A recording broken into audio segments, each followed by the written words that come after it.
याद रहे उन दिनों कुछ घरों में ग्रामोफोन थे। रेडियो और टेलीविज़न नहीं थे। हमारे बचपन की कुल्फ़ी आइसक्रीम हो गई है। कचौड़ी समोसा पैटीज़ में बदल गया है। शहतूत और फालसे और खसखस के शरबत कॉक पेप्सी में। उन दिनों कॉक नहीं, लेमनेड विमटो मिलती थी। शिमला और नई दिल्ली में बड़े हुए बच्चों को वेंगर्स और डेविको रेस्तरां की चॉकलेट और पेस्ट्री मज़ा देने वाली होती। हम भाई बहनों की ड्यूटी लगती शिमला मॉल से ब्राउन ब्रेड लाने की।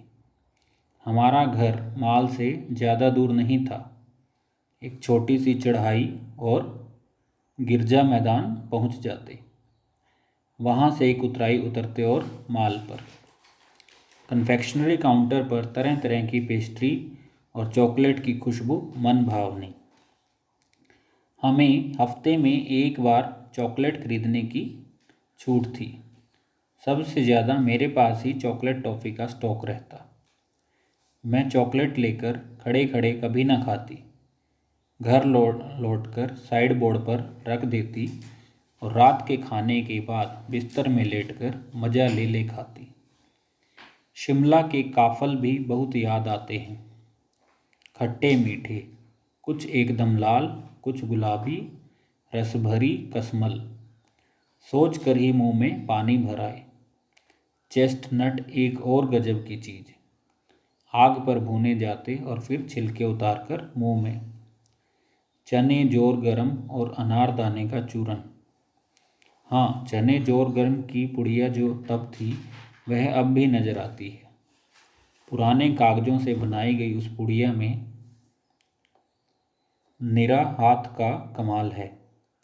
नीचे से तिरछी लपेटते हुए ऊपर से इतनी चौड़ी कि चने आसानी से हथेली पर पहुंच जाएं। एक वक्त था जब फिल्म का गाना चना जोर गरम बाबू मैं लाया मज़ेदार चना जोर गरम उन दिनों स्कूल के हर बच्चे को आता था।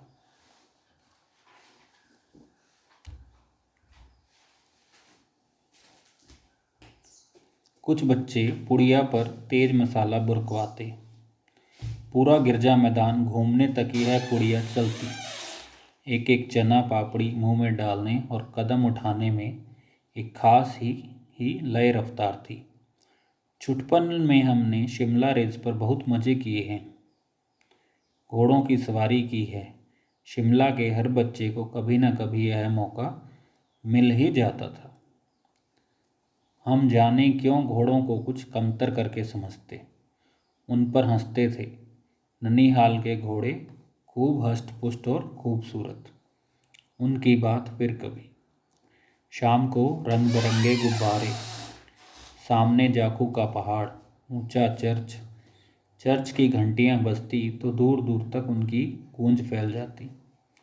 लगता इसके संगीत से प्रभु यीशु स्वयं कुछ कह रहे हैं। सामने आकाश पर सूर्यास्त हो रहा है।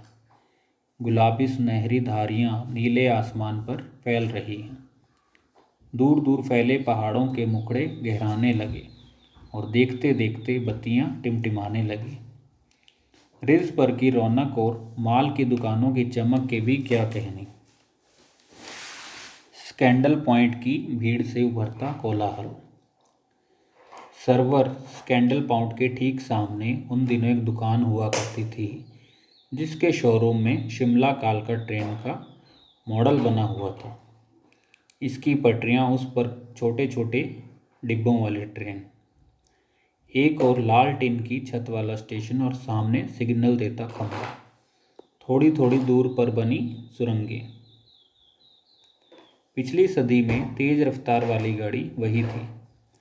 कभी कभी हवाई जहाज़ भी देखने को मिलते। दिल्ली में जब भी उनकी आवाज़ आती बच्चे उन्हें देखने बाहर दौड़ते। दिखता एक भारी भरकम पक्षी उड़ा जा रहा है पंख फैलाकर। यह देखो और वह गायब। उसकी स्पीड ही इतनी तेज़ लगती। हाँ, गाड़ी के मॉडल वाली दुकान के साथ एक और ऐसी दुकान थी जो मुझे कभी नहीं भूलती। यह वह दुकान थी जहाँ मेरा पहला चश्मा बना था। वहाँ आँखों के डॉक्टर अंग्रेज़ थे। शुरू में चश्मा लगाना बड़ा अटपटा लगा। छोटे बड़े मेरे चेहरे की ओर देखते और कहते, आंखों में कुछ तकलीफ़ है, इस उम्र में ऐनक, दूध पिया करो। मैं डॉक्टर साहिब का कहा दोहरा देती, कुछ देर पहनोगी तो ऐनक उतर जाएगी। वैसे डॉक्टर साहिब ने पूरा श्वासन दिया था, लेकिन चश्मा तो अब तक नहीं उतरा। नंबर बस कम होता ही रहा। मैं अपने आप इसकी जिम्मेदार हूँ। जब आप दिन की रोशनी को छोड़कर रात में टेबल लैंप के सामने काम करेंगी तो इसके अलावा और क्या होगा। हाँ, जब पहली बार मैंने चश्मा लगाया तो मेरे चचेरे भाई ने मुझे छेड़ा, देखो देखो कैसी लग रही है। आँख पर चश्मा लगाया ताकि सूझे दूर की, यह नहीं लड़की को मालूम सूरत बनी लंगूर की। मैं खीजी कि मुझ पर यह क्यों दोहराया जा रहा है, पर शेर बुरा न लगा।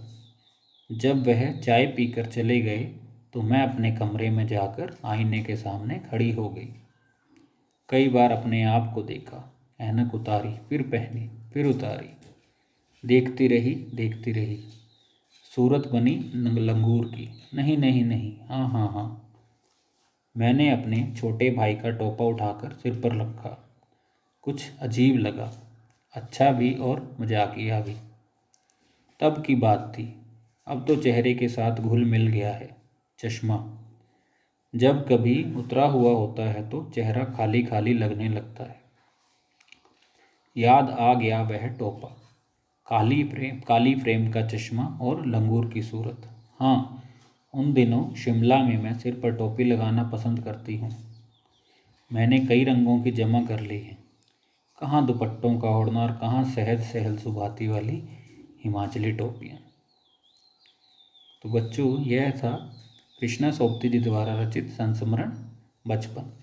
इसमें उन्होंने अपने बचपन के बारे में कुछ बातें बताई हैं, जो उन्हें अपने बचपन की बातें अच्छी लगती थी, उनके बारे में बताया। धन्यवाद।